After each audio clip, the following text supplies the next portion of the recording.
Continuamos con ese módulo 5 de Dirección de la Responsabilidad Social Corporativa e iniciamos una nueva materia, la materia 3, Evaluación responsable del impacto de la gestión organizacional.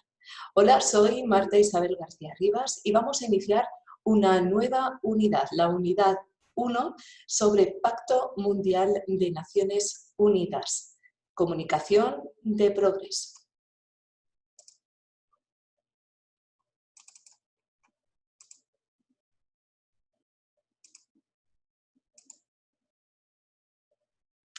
En este vídeo vamos a conocer cuáles son esos 10 principios del Pacto Mundial. Nos iniciaremos un poquito en esa Agenda 2030 con los 17 Objetivos de Desarrollo Sostenible y continuaremos en otro vídeo sobre la comunicación de progreso. El Pacto Mundial de Naciones Unidas, Global Compact, es una iniciativa internacional que surge a instancias del que fuera secretario general de las Naciones Unidas, Kofi Annan, en el año 2000. Esta iniciativa promueve e implementar 10 principios universalmente aceptados para promover la responsabilidad social corporativa en las áreas de los derechos humanos, las normas laborales, el medio ambiente y la lucha contra la corrupción. La finalidad última de este pacto mundial pasa por aprovechar la fuerza de la acción colectiva para fomentar la responsabilidad cívica de las empresas de manera que las compañías puedan contribuir a la solución de los retos que plantea la globalización. De esta forma, el sector privado, en colaboración con otras entidades de la sociedad, contribuye a hacer realidad una economía mundial más sostenible y más inclusiva. Inicialmente los principios del Pacto Mundial eran 9, 2 que correspondían al ámbito de los derechos humanos, los principios del 3 al 6 que correspondían al ámbito de las prácticas laborales y los principios del 7 al 9 que correspondían al medio ambiente. Pero es en el año 2004 cuando Pacto Mundial considera necesario reforzar esos 9 principios con un 10º, el que tiene que ver con la lucha contra la corrupción. El Pacto Mundial no es ningún instrumento normativo, es decir, no ejerce funciones de vigilancia, no impone criterios ni tampoco evalúa la conducta ni las acciones de las organizaciones. Más bien al contrario. Global Compact se basa en la transparencia, en la responsabilidad pública y en la defensa de los propios intereses de las empresas, las organizaciones laborales y la sociedad civil para promover y ejecutar de una manera conjunta esas medidas que deben ir encaminadas a lograr los 10 principios en los que se basa esta iniciativa.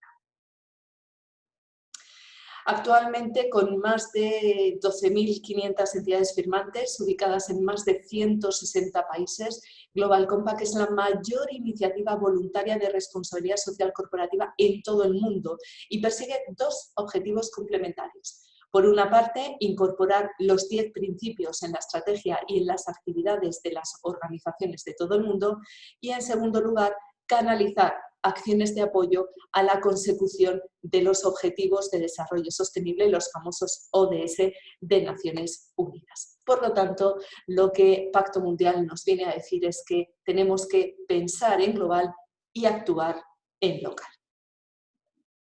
Vamos a ver esos 10 principios del Pacto Mundial uno a uno. El primer principio dice: las empresas deben apoyar y respetar la protección de los derechos humanos fundamentales reconocidos internacionalmente dentro de su ámbito de influencia. ¿Qué significa esto? Significa que, por ejemplo, los consumidores deben estar informados sobre el origen de los productos que consumen y sobre las condiciones en que estos se fabrican. Es decir, desde nuestra organización tenemos que emplear un enfoque a derechos humanos en tanto en cuanto nos dirigimos a nuestros consumidores. Ese enfoque lo debemos mantener también en la gestión que hagamos de nuestra cadena de suministro, con nuestras materias primas, la fabricación, etc. Ese mismo enfoque lo debemos emplear también para potenciar el talento y la carrera profesional de los empleados y además también para vigilar que la actividad desarrollada en nuestros centros se realice siempre siguiendo esos criterios de seguridad y prevención de riesgos laborales. Vamos con el principio 2. Las empresas deben asegurarse de que sus empresas no son cómplices en la vulneración de los derechos humanos. Naciones Unidas define 3 tipos de complicidades: complicidad directa, por beneficio indirecto y complicidad silenciada. Es decir, debemos evitar estos 3 tipos de complicidades. ¿Qué es la complicidad directa? Una empresa, a sabiendas, colabora con una empresa o con otro tipo de entidad en la vulneración de los derechos humanos. Es decir, de alguna manera estamos colaborando en esa vulneración de los derechos humanos. La complicidad por beneficio indirecto, ¿qué significa? Pues que una empresa se beneficia directamente de los abusos cometidos por un tercero en cuestiones de derechos humanos, de una manera indirecta. Y la complicidad silenciada es cuando una empresa incurre en la vulneración sistemática o continuada de los derechos humanos en su relación con las autoridades de un país. Naciones Unidas nos señala que debemos evitar todo este tipo de complicidades para evitar la vulneración de los derechos humanos. Vamos con el principio 3. Las empresas deben apoyar la libertad de afiliación y el reconocimiento efectivo del derecho a la negociación. Es decir, los empresarios no deben interferir en la decisión de un empleado sobre su derecho a afiliarse ni discriminarse por hacerlo y tampoco a un representante de dicho empleado. Los empresarios, los sindicatos y los representantes de los trabajadores pueden discutir libremente sus problemas en los centros de trabajo con el fin de alcanzar esos acuerdos conjuntamente aceptados. Y además que los trabajadores y por tanto las organizaciones pueden ejercer su derecho de defender sus intereses económicos y sociales. Todo esto hay que respetarlo y apoyar. Principio 4. Las empresas deben apoyar la eliminación de toda forma de trabajo forzoso o realizado bajo coacción. Naciones Unidas explica qué significa esto de trabajo obligado, forzoso, etc. O qué tipos de trabajo forzoso son los que existen. Trabajo obligado para devolver deudas. Adultos y niños, por ejemplo, que se ven obligados a trabajar en condiciones esclavistas para devolver esas deudas contraídas por sus padres o familiares. Trabajo infantil, en condiciones particularmente abusivas en las que los niños no tienen elección sobre el trabajo. De esto hablaremos también enseguida. Trabajo o prestación de servicios por parte de presos si son contratados y puestos a disposición de individuos particulares, empresas o asociaciones de forma involuntaria y sin supervisión de autoridades públicas. Y prácticas cercanas a la explotación como la obligación de trabajar más horas de las legales o la retención de depósitos, ya sean financieros o documentos personales, a cambio de empleo. Por tanto, las organizaciones deben apoyar la eliminación de todo este tipo de formas de trabajo forzosas o realizadas bajo coacción. El principio 5, lo decía antes, las empresas deben apoyar la erradicación del trabajo infantil.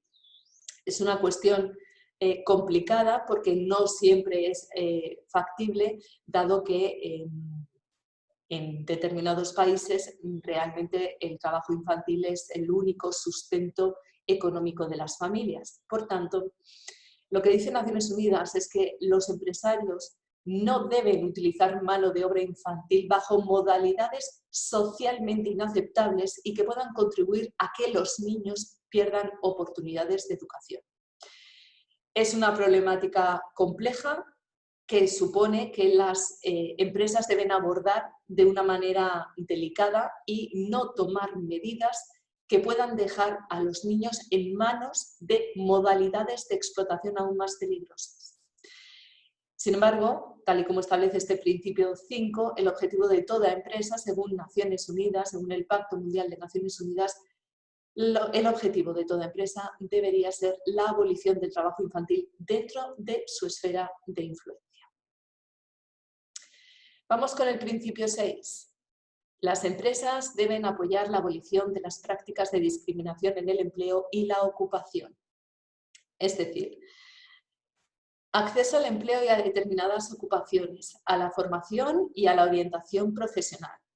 En cuanto a las cláusulas y las condiciones de contrato de empleo, igualdad en remuneración, número de horas de trabajo y descanso establecidas, vacaciones pagadas, baja por maternidad, seguridad durante el periodo de ocupación, política de ascenso, seguridad social y seguridad ocupacional y sanitaria.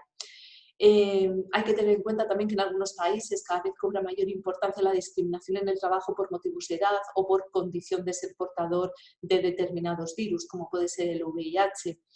Y la discriminación, además, hay que tener en cuenta que puede tener raíces culturales. De hecho, algunos de los colectivos, por ejemplo, que en España, lo pongo como ejemplo, pueden sufrir un mayor riesgo de discriminación laboral, son las mujeres, son las personas con discapacidad psíquica y física, los mayores de 45 años y los menores de 25 y también la población inmigrante. Por tanto, es una cuestión bastante peliaguda y las empresas aquí tienen que trabajar por abolir todas esas prácticas de discriminación en el empleo. Y vamos ya con los principios que están relacionados con el medio ambiente. El principio 7. Las empresas deberán mantener un enfoque preventivo que favorezca el medio ambiente. Esto significa pues, que a pesar de que la puesta en marcha de medidas preventivas pueda suponer un gasto adicional, sin duda los costes por los daños causados pueden ser muchísimo más gravosos. Por tanto, siempre va a salir más barato prevenir que curar. La inversión en métodos de producción no sostenibles produce una rentabilidad bastante menor a largo plazo que la inversión en instalaciones sostenibles. Y además, la investigación y el desarrollo en productos respetuosos con el medio ambiente pueden producir considerables beneficios a largo plazo. Siempre tenemos que mirar en el medio y largo plazo. Principio 8. Las empresas deben fomentar las iniciativas que promuevan una mayor responsabilidad ambiental. La aplicación de una producción más limpia y ecológica sin duda conduce a una mejora en la productividad de los recursos y a una mejor imagen de la empresa. De eso creo que no dudamos nadie. Además, los nuevos instrumentos económicos, lo que son impuestos, las cargas, los permisos comerciales, etcétera, siempre van a recompensar más a las empresas que actúan con conciencia ecológica. Hay que tener en cuenta también que las regulaciones de protección ambiental se endurecen, que las aseguradoras prefieren asegurar a empresas ecológicas antes que a las que contaminan más al medio ambiente porque plantean un riesgo inferior. Los empleados, la plantilla, siempre prefieren trabajar en una empresa ecológicamente responsable porque es que además les ofrece también mayores medidas de higiene y de seguridad en el trabajo. Y además hay que tener en cuenta que la contaminación medioambiental es una amenaza para la salud humana y los clientes, nuestros clientes, cada vez nos demandan productos más limpios. Principio 9. Las empresas deben favorecer el desarrollo y la difusión de las tecnologías respetuosas con el medio ambiente. Esto tiene que ver con la Agenda 21, que dice que las tecnologías medioambientalmente saludables son aquellas que protegen el medio ambiente, que contaminan menos, que utilizan los recursos de una forma sostenible, que reciclan más sus vertidos y productos y manejan los residuos de una manera más aceptable que las tecnologías a las que sustituyen. En definitiva, no se trata tanto de las tecnologías de manera individual, de aplicar tecnologías de manera individual, sino de establecer sistemas integrales que incluyan el know-how, los procedimientos, los productos, los servicios, los equipos, así como los procesos que mejoran la organización y la gestión medioambiental.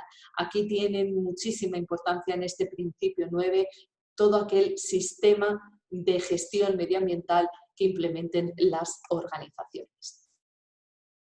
Y el último de los principios, el principio 10, el que tiene que ver con la lucha contra la corrupción. Las empresas deben trabajar contra la corrupción en todas sus formas, incluidas la extorsión y el soborno. Dice Naciones Unidas que la corrupción es el abuso de poder para obtener ganancias privadas. Por tanto, lo que nos dice este principio es que tenemos que evitar el soborno, evitar la extorsión y evitar cualquier otra forma de corrupción. Pero no solamente eso, tenemos que desarrollar políticas y programas concretos que aborden el tema de la corrupción. Todo esto con un objetivo: conseguir una economía mucho más transparente. Por tanto, si aplicamos estos 10 principios a la gestión de nuestra organización, lo que tendremos que hacer es, por supuesto, pensar en global y actuar en local. Bajar esos 10 principios a nuestro terreno y ver de qué manera podemos contribuir a conseguir estos 10 principios. Y lo mismo ocurre con los ODS. Pensemos en global y actuemos en local. Mira, en 2015 todos los 193 Estados miembros de Naciones Unidas aprueban la Agenda para el 2030 con el fin de lograr un mejor futuro para todos. Esta Agenda 2030 establece un camino para los próximos 15 años con el objetivo de acabar con la pobreza extrema, luchar contra la desigualdad y la injusticia y proteger nuestro planeta. En la Agenda para el 2030 se integran estos 17 Objetivos de Desarrollo Sostenible, los ODS, sustituyendo así a los Objetivos del Milenio, con 169 metas que abarcan los ámbitos económico, social y medioambiental. Estos 17 ODS constituyen sin duda una oportunidad para que las empresas demuestren que no solo son capaces de generar riqueza, sino que también pueden actuar como agentes de desarrollo a nivel mundial, no solo causando impactos negativos en sus grupos de interés y en la sociedad en su conjunto, que al final es lo que estamos haciendo al cumplir con los 10 principios del Pacto Mundial, no causar impactos negativos, sino causando impactos positivos que cambien la forma de hacer negocios y mejoren el bienestar del conjunto de la sociedad. Esa es la diferencia entre los 10 principios y los ODS.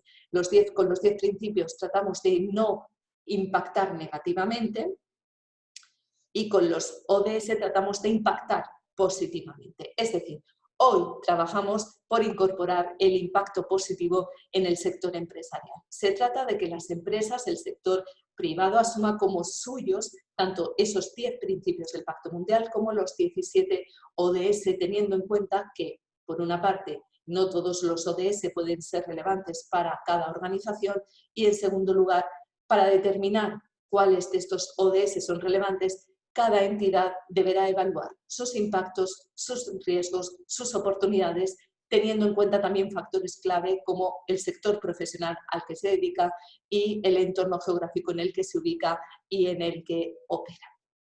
Por tanto, piensa en global y actúa en local.